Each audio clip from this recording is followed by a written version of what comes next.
Hi, today I want to talk a little bit about spiritual disillusionment and something that happens when we are pursuing spirituality, pursuing peak experiences with spirituality. And two things that I work with, past life regression and ayahuasca, are have similar things that happen. And so I want to read you a post from Reddit that I just saw that sparked this video. And it's under the subreddit Reddit r slash ayahuasca. And the title is Five Ceremonies, No Visions. And it goes like this. Recently, I had a 10-day ayahuasca retreat in Peru. The shamans were fantastic and did their best. The energy was good. However, after 5 ceremonies and drinking good amounts of ayahuasca, I've had no visions at all. I only purged. I came to this retreat with many questions about my life, future, but I feel like none of it was addressed in my retreat. I'm disappointed with my ayahuasca, and I feel like I wasted my time and money coming here. And then they go on to discuss the possible reasons, smoking marijuana 10 days before the ceremony. I would bet that's not it, but it could be. Or the mind slash ego's too strong slash restless for the ayahuasca to break through. And it's probably not that either, although that will change the experience. So the thing is, a lot of times we have this kind of paradigm where somebody, for example, when somebody comes to me for past life regression, it's like I've heard about other people's experiences. I want one of those. That's basically the message, right? I want to have what they had. It's like that scene in When Harry Met Sally, if any of you've seen that movie, the orgasm scene, where then the woman in the restaurant says, I'll have what she's having. It's like, and we all have that to some extent because somebody else always has another experience with past life regression, with any kind of hallucinogenic substance, where, you don't have the same experience as other people. For me personally, like with ayahuasca, I would love to just, be a dolphin for 4 hours and swim around with my dolphin friends and whatever. I would love to just hang out with angels being blessed, But when I do it, and it's been a while since I have, but I go into the depths of my own bullshit and start digging and finding the roots and healing and then finding the redemption, the self-forgiveness. I go through an entire journey every time because I'm a healer and because that's what I do. That's the way I do it. I would really rather be flying on unicorns and, having all those amazing experiences. But that's not my journey.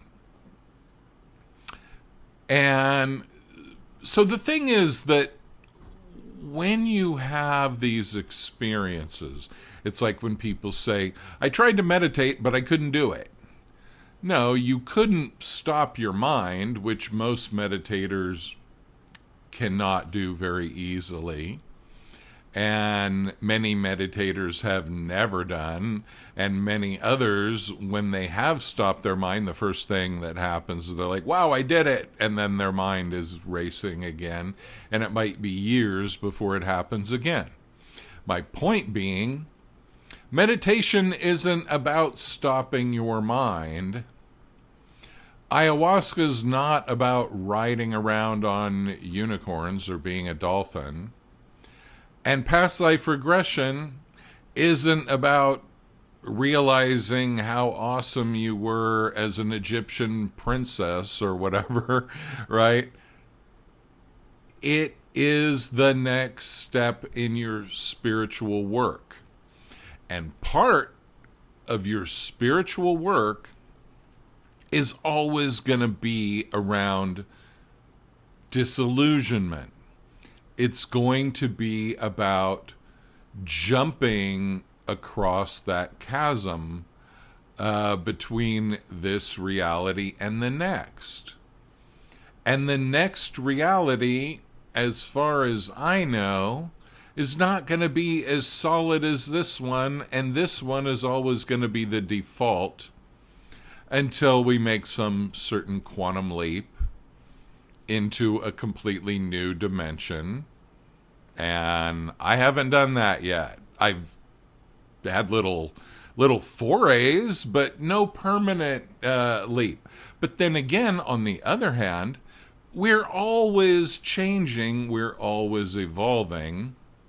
And so my point is that you have to start with what is, okay?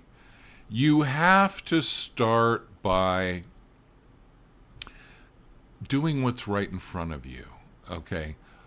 When you are, like this person did 5 ceremonies in Peru, and their major thing was, I wanted visions, I didn't get visions.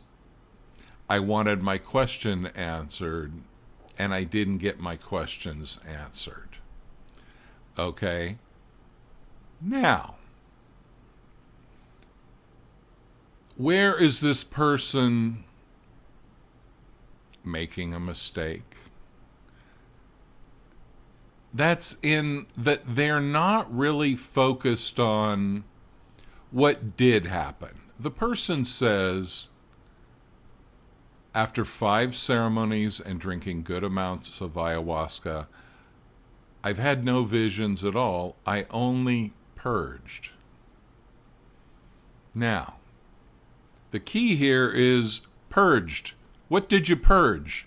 You had 5 ceremonies of purging. When you were purging, something was being cleared. Now, you might not have enough ability to subtly feel what's going on. But, for example, what I would say to this person, and I'm saying it now, is try to think of, like, were there any themes of what you were thinking of while you were purging? Have you seen any movement, positive or negative, in those themes in your life since then? Ayahuasca is going to do what it needs to do, and it's your job to surrender to its agenda rather than to impose yours. And I know that's hard. It's the same with past life regression, hypnosis. You might want to see these amazing lifetimes, and then all of a sudden, what you're actually seeing is a non-physical lifetime that doesn't make a lot of sense. Like you're in a purple mist and you're receiving energy and downloads and whatever. And to your egoic mind, this is highly dissatisfying, unsatisfactory. It is not what you came for. It is not what you paid good money for. Yeah, that's the ego talking. That is not the spiritual surrender talking. And I would recommend the spiritual surrender because in the end, that's what you're there for. And let me back up and just get a little philosophical. Because a lot of times I don't state my basic principles and I kind of assume they're known, and they're not known to everybody. How could they be? Okay, the idea is that you are spirit. That is your true identity. That shouldn't be a weird concept to you if you're listening to me now. You are spirit. And as spirit, you decided to forget all about it and come and be a human. And then as a human, you said, I want to find out about spirit. And then you constructed an arduous journey to what you really are. And it's arduous. It's not just because you messed up. It's that spirit wanted to be you. Can you surrender to that? Or do you have to get all egotistical about it? Okay? Is your agenda more important than the agenda of spirit, your true identity? I don't think so. So, spirit wanted to be you. And now you want to remember spirit. Okay. Spirit's not the one hiding from you. Spirit's the ground, the core of your being. You are hiding from spirit even as you seek it, and one of your little tricks is to say, here's how it has to look, otherwise it's not spirit. It has to be an ecstatic vision of heavenly proportions, or it's not spirit. It has to be a past life of an ancient civilization where I realized that I was an awesome goddess beloved by her people, or it's not spirit. But what if you were a slug? As a slug, spirit is saying, I want you to see this past life as a slug. And you, who spent money on a past life regression session, is like, what the hell does this have to do with anything? And as a slug, you don't even really have the ability to perceive, oh, I'm a slug and I'm crawling around on the ground.